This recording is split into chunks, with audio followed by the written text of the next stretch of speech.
Many movies ago, people went to see motion pictures because of the stars. A Cary Grant, a Sophia Loren, or a James Dean brought you to the theater. Much has changed in the Hollywood studio system. That and a passion for movies forced David Spanner to write another movie-based book. It is called Shoot It, Hollywood, Inc. and the Rising of Independent Film. It is my pleasure to welcome movie historian and critic David Spanner to Studio 4 to tell us more. Yeah, hi. Hi, nice to see you. Yeah, basically what happened is, I was writing a lot about films, reviewing films the first decade of the century, and you couldn't help but notice that the vast, vast majority of them that were playing multiplexes were terrible. And so I decided Horrible, lousy. Yeah, even worse words than that. And so I decided to, I was determined to write a book to figure out why. And I found that when you start looking into this, just as when you start looking into a lot of things, including culture, you ultimately find yourself looking at corporate power. A lot of corporate power. What has changed in the studio system? And I know that would take a couple days to discuss, but take me back to the beginnings, the James Deans, the Marilyn Monroes, what was going on then? Well, I think with the beginnings, what you had was, you had a system, they were sort of family-owned companies. The Warner Brothers actually were the Warner Brothers, and increasingly over the years, they increasingly became part of gigantic conglomerates. And so instead of aiming at largely English language audiences, they were aiming at the world. And it was sort of the globalization of film. And this had a huge impact on the quality of film. Just for example, it's interesting that people are talking about The Artist now as the first silent movie in 80 years. But actually, I think there's a whole new kind of silent picture that's been invented by the studios. And that's because their audience is now, instead of English language, which has become a burden to them, their audience is a global audience, target audience of young males, 15 to 25. And so what they've done is invent a new kind of silent picture. Instead of dialogue, you have computerized action, you have car crashes, you have lots of noise. All sorts of noise, and that's aimed at a worldwide audience. So it's interesting. It's actually a variation of The Artist. And who's aiming at that demographic? Is that the Miramax or the Harvey Weinstein or? Well, I mean, those are kind of, Disney? It's much bigger than that.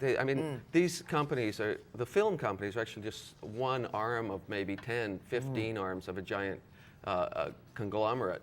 But the people who are hired to run those film studios obviously want to keep their jobs. Right. And more important than profit even is predictability of profit.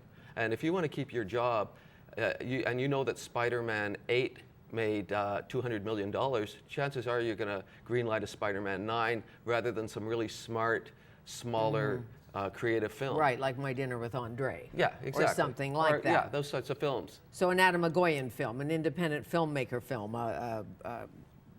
Yeah, they kind of get lost in the shuffle. But the great thing, and this is, the book's not just negative. The first part of it looks at the evolution of the studio system and how it declined to this point. And there's a lot of benchmarks along the way, including the Hollywood blacklist, which sent all sorts of incredibly creative... During McCarthy, you mean? People into exile, and the actual creativity of the studio system never recovered from that. And a whole lot of other benchmarks along the way. But that's sort of the negative side of what's happened to movies. The positive side is that as an alternative, there's been a rising up of independent filmmaking, and some of it's remarkable all over the world. And what I do with the book is I look at 7 different independent film communities. And how do you cope? I mean, when your local screens are completely dominated by studio films, what does that do to local film culture? That was the thing that I was interested in looking at. So I looked at like I say, 7 countries. Looked at England, looked at France, looked at South Korea, looked at Mexico, looked at Romania, which interestingly enough has the best, there's a Romanian New Wave which is making the best movies in Eastern Europe. Also looked at the US and Canada, and looked at and interviewed some of the great filmmakers from each of those scenes, people like Mike Leigh and Miranda July and Gus Van Sant and Adam McGoyan, who you mentioned. Yes. So. And Van Sant told you? Well, basically, he told me that working, because he had enough clout to work within the studio system, but by choice, he's been making smaller films the last few years. And a lot of it goes back to what he said. He found that he was operating within this template that they expected of him. Anytime you did a movie with a larger production company, that you always made the safest choices, hired the safest actor, hired and so he found himself gravitating back towards doing smaller films. And he lives in Portland. He's done some very low budget films. He's financed himself over the last few years, starting with a film called Jerry. And, so he's in a really unique position that he's actually, he's the filmmaker of Milk, for example. And Good Will Hunting. And Good Will Hunting. Major filmmaker. And he could Beautiful operate film. just entirely in the studio system, but he's seen the destructiveness of it and has chosen to be an independent filmmaker a lot of times. So independent film is on the rise, you suggest? Well, in a way. What I would suggest is this, is that as studio films get worse and worse, and as digital low-budget filmmaking gets more and more accessible, more and more films are being made. I think the number... Like The Artist? The Artist is a great film. I really like The Artist, but I'm talking more in terms of smaller, very, very bare budget films that people can make for virtually nothing. The Artist had a reasonably high budget. And when I talked to John Sayles, the American filmmaker, he told me when he started making independent films in the early 1980s, there were 30 American independent films made a year. 30? Yeah, and whereas at Sundance last year, there were 12,000 submissions. So there has been an explosion of that kind of filmmaking. And some of it is very, very good. It's hard to be noticed because the screens are still dominated by the corporate studio system. And it's hard to get financing. There's a lot of problems, but people keep doing it and they keep doing great work.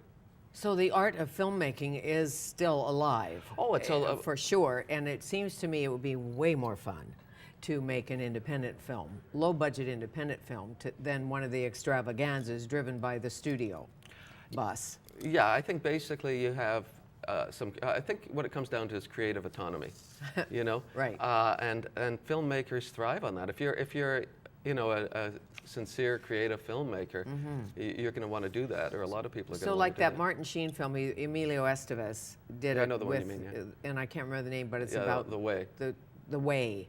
I don't think it's a big hit. No. But was that independent, or would that be a big studio that film? was It's independent. Yeah. But if you look at this year's films, for example, I mean, the Artist, which I think is probably going to win the Oscar. You do? Yeah, I would guess the Artist. Yeah, I'll is going put to win that the in Oscar. my notes. And the thing I thought was really interesting, because we're talking about digital and new technology, and one of the things that I don't think has really been noted that much is that movie is actually about that. That what happened in 1927 when the jazz singer came out, the first talking picture, was the studios, suddenly it was like, audiences are excited by this. The money is in making these talking movies. And so what they did, it was almost overnight, they killed the silent pictures. It was almost like, when vinyl was discarded in favor of CDs, there wasn't a poll on whether you preferred vinyl. And a lot of people really liked silent movies, and it wasn't a new art form. They'd been around for 30 years. Sure. There were some wonderful directors and actors who were suddenly out of work, and there was this, because of studios saw profit in going in this other direction, they abandoned it overnight. And so that's essentially the story of The Artist.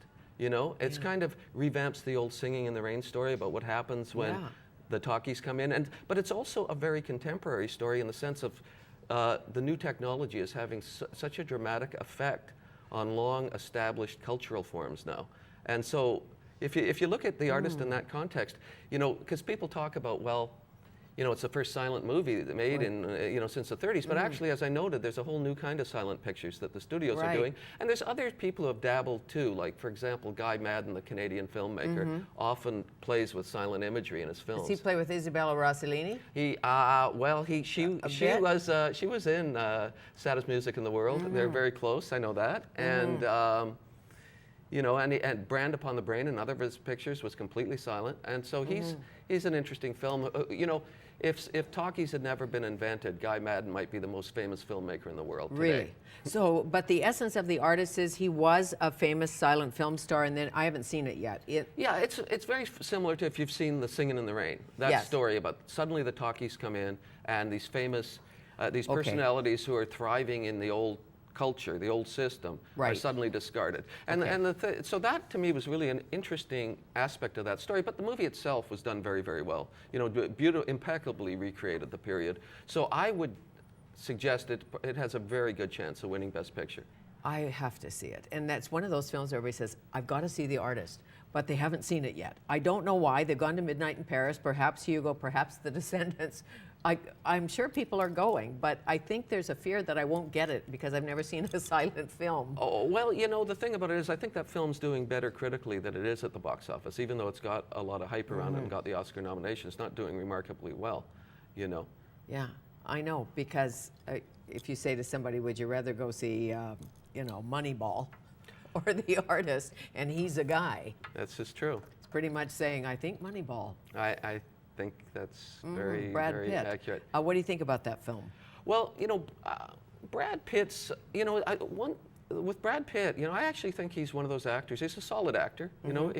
He's actually improved as the years have gone by. I thought he was very, very good as Jesse James a couple of years ago, and I think he gives a really strong performance in Moneyball. But I have to say, and this is a trend I've noticed in film for a number of years now, that the actresses working today are better than the actors. That if you look at the actresses, some of them are remarkable. I mean, Meryl Streep was probably going to win. I mean, you know, to me, it's basic Meryl Streep, complete with accent, right. what she does in that movie. It's nothing sort of out of the box for her. But but you've got her, you've got Michelle Williams, you've got actresses like Kate Winslet and Kate Blanchett working, you know, Naomi Watts, Maggie Gyllenhaal. Whereas if you look at, it's really hard to come up with an actor under 40. You know, who is as strong as that. It's really an interesting period now where I think because if you look at the favorites, for example, in the actor category, it's kind of traditional leading men like Brad Pitt and George Clooney. And Gary Oldman, Tinker Tailor Soldier Spy. Saw him on with, I think, Tavis Smiley or Charlie Rose the other night. A fascinating guy. We'll come back and talk more in a second. Okay. Maybe two.